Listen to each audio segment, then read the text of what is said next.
আচ্ছা, আজকে আমাদের পড়ানোর বিষয় মৌলের পর্যায়বৃত্ত ধর্ম ও রাসায়নিক বন্ধন। এই অধ্যায়ের পর্যায়সারণীতে মৌলের অবস্থান নির্ণয়। তো আমরা প্রথমে পর্যায়সারণীতে মৌলের অবস্থান নির্ণয় কীভাবে করব, কোনটা কোন গ্রুপে আছে, কোন পর্যায়ে আছে, এটা আছে আমাদের মূল বিষয়। কারণ পর্যায়সারণীতে অনেকগুলো মৌল একত্রে আছে, তো এদের একত্রে তোমার আছে যদি আলাদা আলাদাভাবে আমরা নির্ণয় করি তাহলে এটা মনে রাখা খুব কঠিন হয়ে যায়। ওই জন্য গ্রুপ ভিত্তিক যদি এটা মনে রাখতে পারি তাহলে আমাদের অনেকগুলোর বৈশিষ্ট্য একত্রে একটা বৈশিষ্ট্য জানলে পারে বাকি বৈশিষ্ট্যগুলো আমরা আলাদা আলাদাভাবে জানতে পারবো। সো পর্যায়সারণীতে অবস্থান নির্ণয়টা খুবই ইম্পর্টেন্ট। তো এটা কিভাবে করতে হয় দেখো, 1 নম্বর নিয়ম। এর কয়েকটা নিয়ম আছে, নিয়মগুলো অত্যন্ত সহজ। ইলেকট্রন বিন্যাসে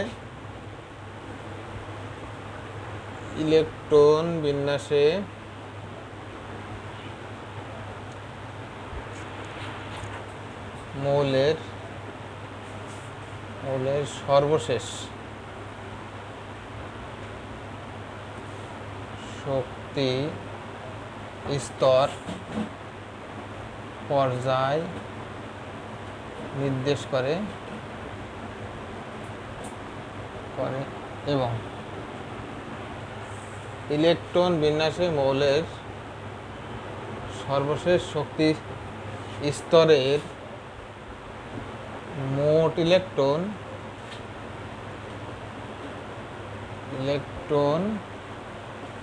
গ্রুপ নির্ধারণ করে।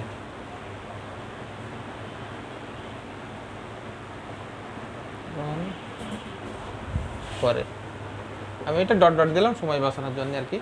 তাহলে লিখবা যে ইলেকট্রন বিন্যাসে মৌলের সর্বশেষ শক্তি স্তর হচ্ছে আমাদের পর্যায় নির্দেশ করে।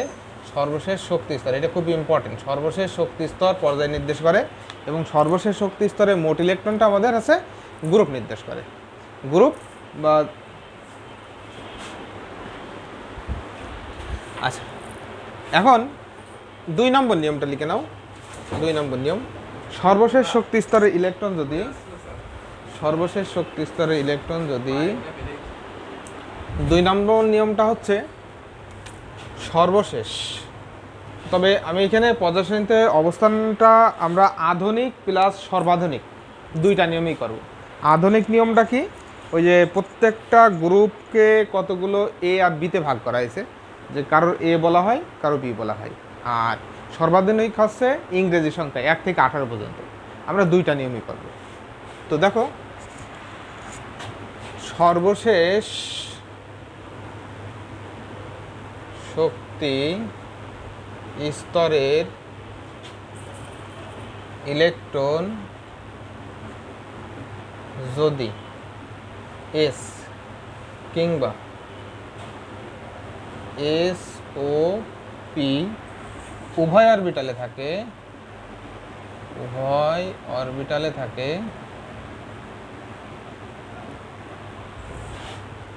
থাকে তখন উপগ্রুপ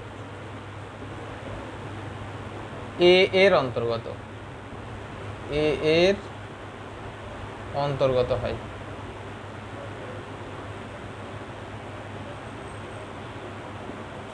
তাহলে আমরা কি বলতে পারি যে সর্বশেষ শক্তি স্তরের ইলেকট্রন যদি এস কিংবা এসওপি উভয় অরবিটালে থাকে তখন উপগ্রুপ এ এর অন্তর্গত হয়। আচ্ছা, আমরা উদাহরণস্বরূপ দেখি লিথিয়াম 1s2 2s1। দেখো এখানে সর্বশেষ শক্তি স্তর আছে 2, তাই এর পর্যায় হবে 2 এবং সর্বশেষ শক্তি স্তরে দেখো শক্তি স্তর এস আছে এবং সেখানে একটা ইলেকট্রন আছে, তাই এর গ্রুপ হবে 1 এর এ, রোমানে হবে 1 এর এ। তারপর দেখো আমি যদি দিই আছে তোমার বোরনের আছে 5, 1s2 2s2 2p1, পর্যায় হবে আছে 2 আর গ্রুপ হবে, দেখো এখানে সর্বশেষ শক্তি স্তর আছে 2, এইখানে এর সামনে সব টোটাল শক্তি স্তর আছে এখানে 2, কিন্তু আমাদের সর্বশেষ শক্তি স্তরে ইলেকট্রন যেটা আছে সেটা এসওপি উভয় অরবিটাল আছে এবং এসওপি এর মোট ইলেকট্রনই তখন আছে গ্রুপ নির্ধারণ করবে। সো আমাদের কি হবে, 2 আর 1 হবে 3-এর এ, রোমান সংখ্যায় 3-এর এ অবশ্যই দিবা, আর রোমান সংখ্যায় 3-এর এ।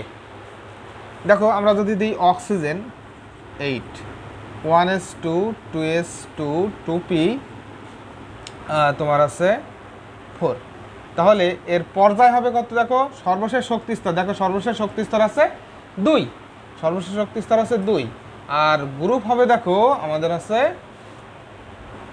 তোমার আছে গ্রুপ হবে 6। দেখো এসে আছে 2টা, পিতে আছে 6টা, মোট আছে 6টা, তাই আছে 6-এর এ। আচ্ছা, এবার লেখো এসওপি এর মোট ইলেকট্রন যদি 3 বা তার বেশি হয়, 3 নম্বর এসওপি এর আমরা ইলেকট্রনকে ই দ্বারা চিহ্নিত করি, তাহলে একটু সংক্ষেপে হবে। মোট ইলেকট্রন যদি 3 বা তার বেশি হয় তখন এসওপি এর মোট ইলেকট্রনের সাথে ই এর সাথে মোট ইলেকট্রনের সাথে 10 যোগ করে সর্বাধুনিক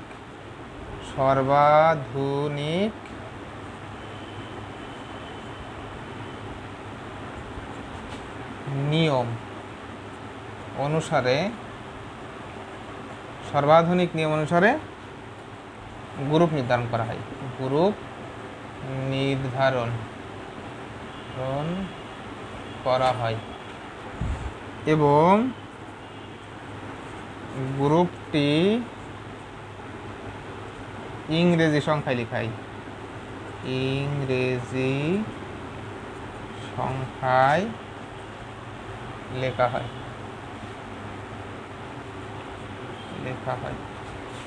আচ্ছা, গ্রুপটি ইংরেজি সংখ্যায় লেখা হয়।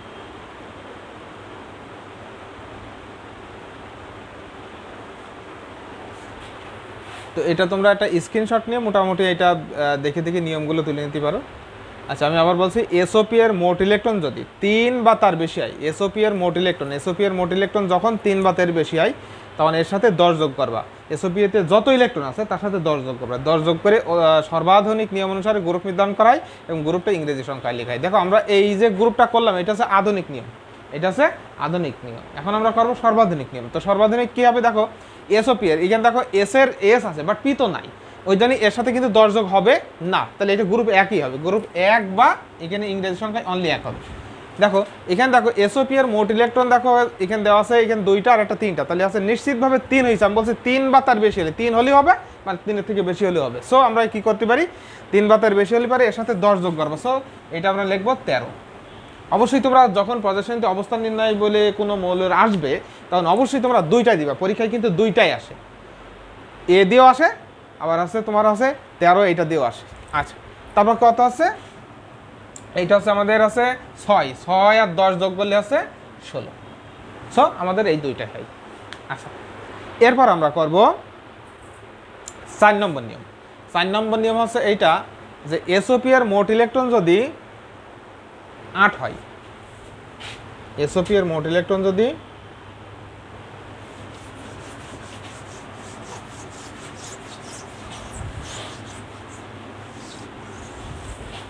এসওপি এর মোট ইলেকট্রন 4 নম্বর নিয়ম, এসওপি এর মোট ইলেকট্রন যদি 8 হয় তবে সেটি 0 বা 18 গ্রুপের অন্তর্গত হয়।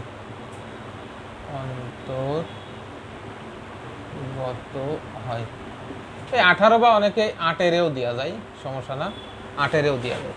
0 গ্রুপ 18 বা 8-এর অন্তর্গত হয়, এইভাবে আমরা দিতে পারি, এতেও কোনো সমস্যা নাই। খেয়াল করো, এখন হচ্ছে উদাহরণ এর ভিতরে মাথায় রাখবা ব্যতিক্রম আছে হিলিয়াম। হিলিয়ামে এসওপি এর মোট ইলেকট্রন আছে 8, এখানে কিন্তু নাই। হিলিয়ামে এস অরবিটালে 2টা ইলেকট্রন থাকা সত্ত্বেও এটা নিষ্ক্রিয় গ্যাসের অন্তর্গত। এটার আবার ব্যাখ্যা আছে যে কেন নিষ্ক্রিয় গ্যাসের অন্তর্গত হয়, কারণ ওর সম্পূর্ণ বৈশিষ্ট্যটা নিষ্ক্রিয় গ্যাসের যত বৈশিষ্ট্য আছে সব বৈশিষ্ট্যের সাথে মিলে যায়, অন্য কোনো মৌলের সাথে মেলে না। যে কারণে একমাত্র ব্যতিক্রম আছে হিলিয়াম। উদাহরণস্বরূপ লিখবা সমস্ত নিষ্ক্রিয় গ্যাস, উদাহরণস্বরূপ সমস্ত নিষ্ক্রিয় গ্যাস আছে উদাহরণ, সমস্ত নিষ্ক্রিয় গ্যাস আছে এর উদাহরণ। যেমন দেখো নিয়ন 10, 1s2 2s2 2p6, argon 18, 1s2 2s2 2p6, 3s2 3p6। দেখো এই যে এদের সর্বশেষ ইলেকট্রন দেখো 8 হয়ে গেছে, তাহলে 0 গ্রুপ বলা যায় বা 18 বলা যায় বা 8 এরও বলা যায়, 8 এরও বলা যায়, তবে এই দুটো বেশি ইউজ করা হয়। আচ্ছা, তো আর একমাত্র হিলিয়াম, যেটা হিলিয়াম দেখো 2, এইটা তোমার আছে কত 1s2, তবুও তোমরা লিখবা 0 গ্রুপ বা 18 বা তোমার 8 এর তিনটাই হবে, 0 গ্রুপ 18 বা 8 এর। নিষ্ক্রিয় গ্যাস দেখলে এই নিয়মটা তোমরা বলে দিবা। আচ্ছা, এরপরে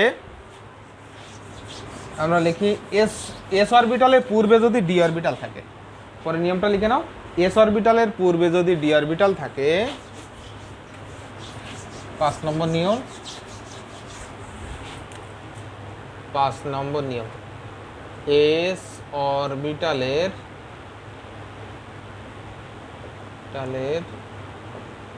পূর্বে যদি ডি অরবিটাল থাকে,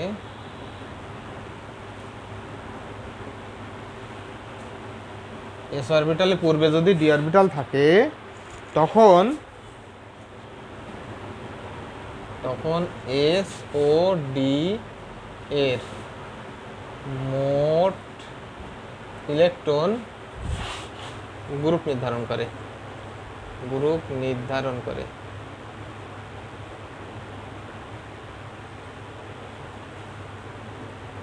গ্রুপ নির্ধারণ করে এবং গ্রুপটি বি এর অন্তর্গত হয়,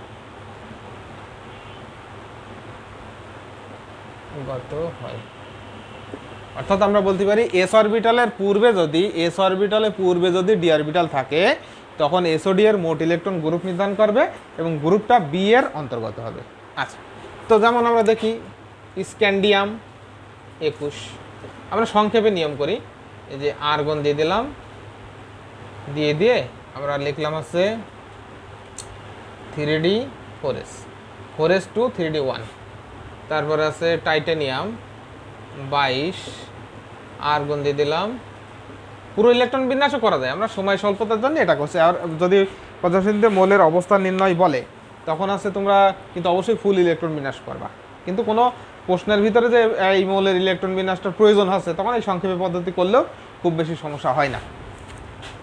তো এটা কি করি, 3d4s, 4s2 3d2, আর তারপর ভ্যানাডিয়াম 22, এটা হচ্ছে 23, argon 3d4s, 4s2 3d3, chromium 24, argon 3d4s, 4s1 3d5, এটা ব্যতিক্রম ধর্মী ইলেকট্রন বিন্যাস। ম্যাঙ্গানিজ 25, আর্গন 3d4s, তাহলে 4s এখানে আছে আর 2 3d আছে 5। তো এই যে মৌলগুলোর ইলেকট্রন বিন্যাসটা করলাম, দেখো এস এর পূর্বে সব ডি আছে, এস এর পূর্বে সব আছে ডি আছে। যেমন আমরা দেখো সোডিয়াম যখন করছিলাম বা লিথিয়াম যখন করছিলাম, তখন কিন্তু এস এর পূর্বে ডি ছিল না। আচ্ছা, তাহলে এস এর পূর্বে ডি থাকলে এসওডি এর মোট ইলেকট্রন গ্রুপ নির্ধারণ করে, তাহলে গ্রুপ হবে কত, এসে দেখো 2টা আর এখানে আছে 1টা, তাহলে এটা হবে 3 বি, আর আধুনিক যেটা আছে 3 হবে, আর পর্যায় হবে হচ্ছে আমাদের আছে 4। গ্রুপ হবে এইটার ক্ষেত্রে দেখো 4 বি বা 4, পর্যায় হবে 4। এইটার ক্ষেত্রে কি হবে, গ্রুপ 5 বি বা 5, পর্যায় হবে 4। কারণ দেখো ডিতে 3টা আছে, এসে আছে 2টা, মোট 5টা। এখানে দেখো 5টার একটা 6টা, তাহলে গ্রুপ হবে 6-এর বি বা 6, আর পর্যায় হবে 4। এটা কি হবে গ্রুপ 7-এর বি বা 7, পর্যায় হবে 7। এই আছে পর্যায় হবে 4, পর্যায় হবে 4। দেখো তো এখানে একটা জিনিস তোমাদের একটু বলে দিই যে এখানে আমাদের যে এই বি যখন আসছে, তোমরা নিঃসন্দেহে কখনো যদি এরকম পর্যায় সারণীতে আমাদের গ্রুপ নির্ধারণ করার সময় যদি বি চলে আসে, তাহলে চোখ বন্ধ করে বলো তারা ধাতু, কোনো সন্দেহ নেই তারা ধাতু। হ্যাঁ, সকল বি ধাতু, 100% ধাতু তারা। আচ্ছা, এরপরে এসওডি এর মোট ইলেকট্রন যদি 8, 9, 10 হয়, তখন সেটা এসওডি এর মোট 6 নম্বর নিয়ম, এসওডি এর মোট ইলেকট্রন যদি 8, 9, 10 হয়, তবে তারা গ্রুপ 8-এর মৌল হয়। রোমানে 8, এও না বিউ না, গ্রুপ 8-এর মৌল হয়। এটা খুব ইম্পর্টেন্ট নিয়ম। এসওডি এর মোট ইলেকট্রন যদি 8, 9, 10 হয়, তখন সেটা গ্রুপ 8-এর মৌল হবে, এও হবে না বিউ হবে না। সে আমরা কি করতে পারি দেখো, আয়রনের ইলেকট্রন কনফিগারেশন করলাম 26, তাহলে কি আছে আর্গন 3d4s, তাহলে 4s2 3d6, কোবাল্ট তাহলে আছে 27, argon 3d4s, 4s2 3d7, nickel 28, argon দিয়ে দাও 3d4s, 4s2 3d আছে 8। সো এদের অবস্থা গ্রুপ তখন কি হবে দেখো, এর গ্রুপ হবে এ দেখো এসওডি এর মোট ইলেকট্রন 8 হয়েছে, তাহলে রোমানে হবে 8 বা 8, আর পর্যায় হবে কত, চতুর্থ 4। আচ্ছা, এই দেখো গ্রুপ হবে 8 বা 9, এর গ্রুপ হবে 8 বা 10, কিন্তু গ্রুপ সব 4, এই পর্যায় সব 4। তাহলে দেখো পর্যায় কিন্তু সব 4, এই বিষয়টা মাথায় রাখবা, পর্যায় কিন্তু সব আছে 4। তাহলে 8, 9, 10 হলে এসওডি এর মোট ইলেকট্রন যদি 8, 9, 10 হয়, তখন সব গ্রুপ 8 হবে। কিন্তু সর্বাধুনিক যে নিয়ম আছে তাতে কিন্তু আমাদের ওই এসওডি এর মোট ইলেকট্রন যেটা হবে সেইটা, এখানে দেখো এসওডি এর মোট ইলেকট্রন 8, এসওডি এর মোট ইলেকট্রন 9, এসওডি এর মোট ইলেকট্রন 10, 8, 9, 10 এটা হবে। আচ্ছা, এরপরে আমাদের আর একটা নিয়ম আছে, দেখো তোমার আছে এসওডি এর, দেখো এসওডি এর এস এর পূর্বে যদি ডি থাকে, আচ্ছা লাস্ট নিয়ম, এসওডি এর মোট ইলেকট্রন যদি 11 ও 12 হয়, তবে এস অরবিটালের ইলেকট্রন গ্রুপ নির্ধারণ করে। কি বলেছি, এস অরবিটাল ইলেকট্রন গ্রুপ নির্ধারণ করে। যেমন কপারের ক্ষেত্রে, আমরা জিঙ্কের ক্ষেত্রে যদি আমরা করি, ইলেকট্রন কনফিগারেশনটা করলাম, এর ইলেকট্রন কনফিগারেশন করলাম। তো আমাদের দেখো এসওডি এর মোট ইলেকট্রন দেখো, আমাদের এস এখানে 10টা, এখানে আছে 11টা, এসওডি এর মোট ইলেকট্রন দেখো আমাদের এখানে 11 আছে, তাহলে এটা আছে 1b বা 11, এটা হচ্ছে গ্রুপ, আর পর্যায় হবে 4। এটা কি হবে দেখো, এটা আছে 2-এর বি, এটা আছে 11, 2-এর বি বা 12, আর পর্যায় হবে 4, 2-এর বি বা আছে 12। এর সর্বশেষ ইলেকট্রন দেখো এখানে 4s2, এখানে আছে 2টা আছে ইলেকট্রন, তাহলে এটা আছে 2-এর বি। কারণ এসওডি এর মোট ইলেকট্রন যদি 11, এই দুটো যোগ করলে দেখো 12 হয়েছে, 12 হলে পারে তখন এস অরবিটাল ইলেকট্রন গ্রুপ নির্ধারণ করে। ঠিক আছে, আচ্ছা, তো এখানে ইলেকট্রন বিন্যাসে কিছু ব্যতিক্রম আছে, এটা কয়েকটা নিয়ম আমি তোমাদের বলি। মূলত 50 পর্যন্ত ভালো মতন প্র্যাকটিস করলে সবচেয়ে বেটার হয়। একটা নিয়ম লিখে রাখো, 41 থেকে 47 পর্যন্ত মৌলের ইলেকট্রন বিন্যাসে, 41 থেকে 47 পর্যন্ত মৌলের ইলেকট্রন বিন্যাসে, 41 থেকে 47 পর্যন্ত পারমাণবিক সংখ্যাবিষ্ট মৌলের ইলেকট্রন বিন্যাসে 5s একটা ইলেকট্রন যায়, বাকি ইলেকট্রন 4d-তে যায়। এটা ব্যতিক্রমধর্মী ইলেকট্রন বিন্যাস। আমি আবার বলছি, 41 থেকে 47 পর্যন্ত মৌলের ইলেকট্রন বিন্যাসে 5s একটা ইলেকট্রন যায়, বাকি ইলেকট্রন 4d-তে যায়। এর ভিতরে আবার দুটো ব্যতিক্রম আছে, লিখে নাও। ব্যতিক্রম আছে টেকনেশিয়াম 43 আর প্যালাডিয়াম 46। টেকনিশিয়াম 43 আর প্যালাডিয়াম 46। যেমন দেখো Nb 41, এটা হচ্ছে ক্রিপ্টন, লিখে দিলাম 3d 4d 5s। তাহলে দেখো 5s একটা, বাকি ইলেকট্রন 4d-তে যাবে। তাহলে এখানে যদি একটা যায়, এখানে d-তে যায়, তখন কি হয় দেখো, এখানে একটা, আর এখানে আছে তোমার আছে 36 আর একে 37 আর কত দিলি 4, 41। তারপরে মলিবডিনাম MO 42, ক্রিপ্টন লিখে দিলাম 4d 5s। 5s-এ কি বলেছে, একটা যাবে, এটা 5 হবে। টেকনেশিয়াম 43, ক্রিপ্টন 4d 5s। 5s এখানে যাবে তোমার আছে একটা, আর এইটা 6টা, কিন্তু অর্ধপূর্ণ পরিপূর্ণ অরবিটাল অধিক স্থিতিশীল, ওই জন্য বললাম এটা ব্যতিক্রমের ব্যতিক্রম, অর্থাৎ এটা যাবে 2টা, এটা যাবে 5টা। তারপর আছে ruthenium 44, krypton 4d 5s 5s 1। আচ্ছা, তাহলে 44, তাহলে এখানে 36 আর একে 37 আর কত দিলে 44 হয় 7। আচ্ছা, তারপর আছে রোডিয়াম 45, তোমার আছে ক্রিপ্টন, তোমার আছে 4d 5s 1, এটা আছে 8 আর এইচ।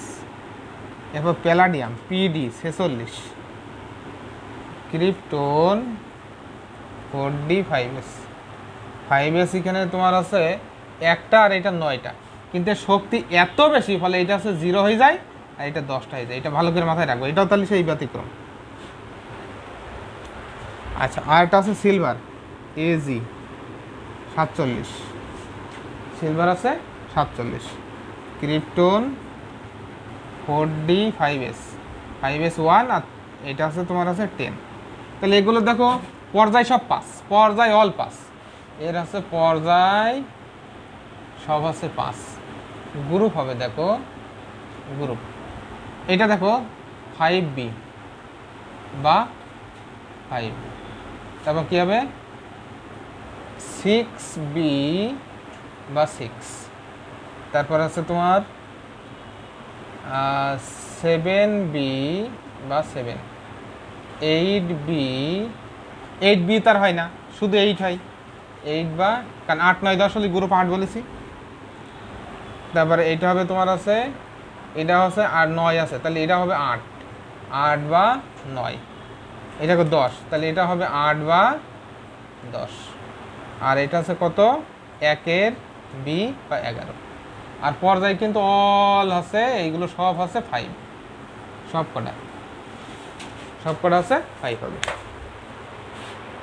তাহলে এই হচ্ছে মোটামুটি ফুল পর্যায় সারণীতে মৌলের অবস্থান নির্ণয়। এগুলো ভালো মতন প্র্যাকটিস করলে 1 থেকে 56 পর্যন্ত তোমরা যদি মোটামুটি ভালো মতন প্র্যাকটিস করো, তাহলে আশা করা যায় পর্যায় সারণীতে মৌলের অবস্থান নিয়ে আর সমস্যা হবে না। আশা করি বিষয়টা ক্লিয়ার হয়েছে।